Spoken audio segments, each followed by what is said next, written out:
Welcome back to my channel মিষ্টির home and travel blogs. আজকে আবারও একটা নতুন ট্রাভেল ব্লগ নিয়ে চলে এসেছি।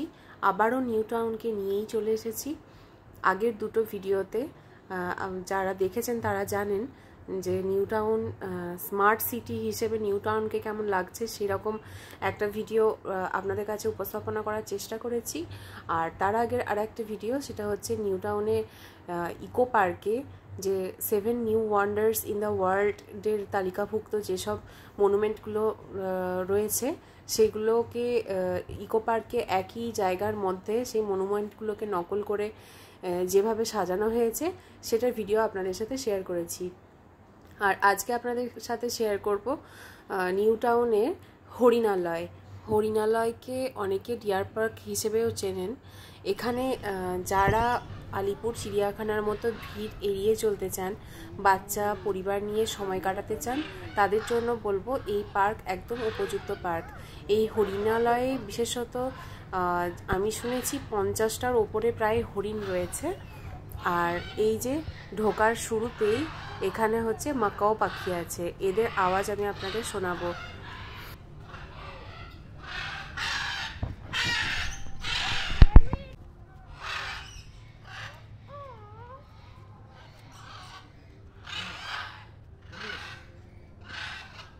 শুনলেন তো মাকাও পাখির আওয়াজ?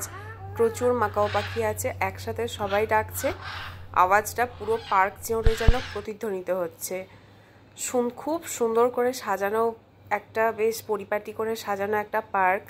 বাচ্চাদেরকে নিয়ে এলে ওদেরও মন ভালো হয়ে যাবে, সাথে বড়রাও ভীষণ রকম এনজয় করবে। নিউ টাউনের মধ্যে এরকম একটা স্মার্ট সিটির মধ্যে এই যে এত সুন্দর একটা পার্ক, বৃষ্টির দিনে গিয়েছিলাম, কোনো কাদা বা জল জমার কোনো সমস্যা নেই। খুব সুন্দরভাবে বাচ্চারা এনজয় করছিল, আরও অনেক মানুষ এসেছিলেন, তারা খুব এনজয় করছিলেন। ইকো পার্কের 6 নম্বর গেটের পাশেই হচ্ছে এই হরিণালয়টা, বিশাল জায়গা জুড়ে করা। এখানে শোনা যাচ্ছে বাঘ, সিংহ, শিম্পাঞ্জি এগুলো রাখার ব্যবস্থা করবে কর্তৃপক্ষ থেকে, তার জন্য কাজও চলছে। তো বেশ খুব ভালো একটা সুন্দর পার্ক হবে ফিউচারে বলে মনে হয়। এই পার্কের এন্ট্রি ফি হচ্ছে 50 টাকা। এত পরিষ্কার পরিচ্ছন্ন করে রাখা পার্কে যে কেউই পছন্দ করবে এখানে ঘুরতে আসতে। শীতকালে তো এখানে বসে সবাই বাড়ি থেকে নিজেদের মতো করে খাবার বানিয়ে এসে এখানে বসে খাওয়া দাওয়াও করে। আসতে চান একদম নির্ভয়ে বাচ্চাদেরকে এখানে ছেড়ে দেওয়া যাবে, কোনো গাড়ি বা কোনো কিছুর ভয় নেই। ওরা মন খুলে খুব সুন্দর আনন্দ করে খোলা আকাশের নিচে আর সবুজের মধ্যে খেলাধুলো করবে। আর এখানে জিরাফটাকে আমি সামনের থেকে ভিডিও করার জন্য অনেকক্ষণ ওয়েট করেছি, আর একদম শেষে আমার ওয়েট করাটা বিফলে যায়নি। তার কারণ হচ্ছে জিরাফটা ফাইনালি আমার দিকেই যেন ক্যামেরার দিকে এসে একটু পোজ নিয়ে চলে গেল। তো যাই হোক, অতক্ষণ ধরে দাঁড়িয়ে ওয়েট করাটা আমার বিফলে যায়নি।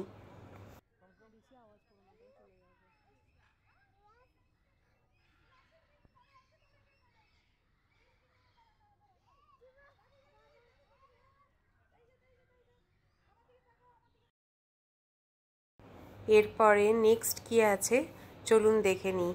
দেখেছেন রাস্তাগুলো কি সুন্দর সাজানো, দুটো ধারগুলো গাছপালা লাগিয়ে এই যে বাঁশের বেড়া দিয়ে কি সুন্দর করে সাজিয়েছে, হাঁটতেই যেন কি ভালো লাগছে।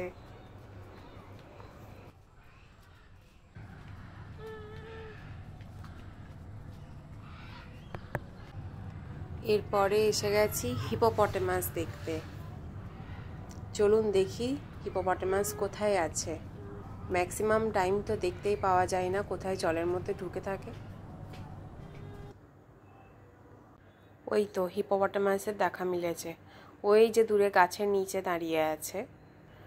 দাঁড়ান একটু এটাকে জুম করে দেখানোর চেষ্টা করি। ওই যে দেখতে পাচ্ছেন একটা ছোট্ট মতো ঘর আছে, ওই ঘরের সামনেই। এটা হচ্ছে যেখানে ওই হিপোপটেমাস দেখছিলাম ঠিক তার উল্টো দিকে। এই মাঝখানেই এত বড় একটা পার্ক আছে বাচ্চাদের খেলাধুলোর জন্য, আর যে কেউ বসে খাওয়া দাওয়া করবে, গল্প করবে, আড্ডা দেবে।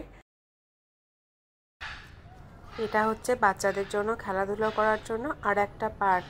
আর ওই যে মাকাও পাখির আওয়াজ শুনতে পাচ্ছেন, এর আগে বলেছিলাম না যে গোটা পার্ক জুড়ে যেন মাকাও পাখির আওয়াজ প্রতিধ্বনিত হচ্ছে, ওই যে ওদের আওয়াজ শুনুন।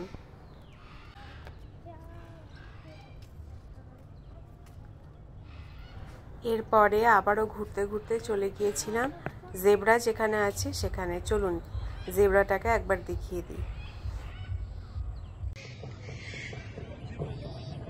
এই তো জেব্রা দেখতে পেয়ে গেছি, ও নিজের মনে ঘাস পাতা খাচ্ছে, দেখতে পেয়েছেন? ওই দেখুন সামনেই দাঁড়িয়ে আছে।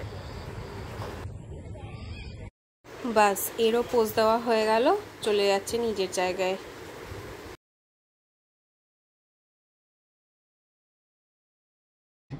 এরপরে কি আছে চলুন সেটা দেখি।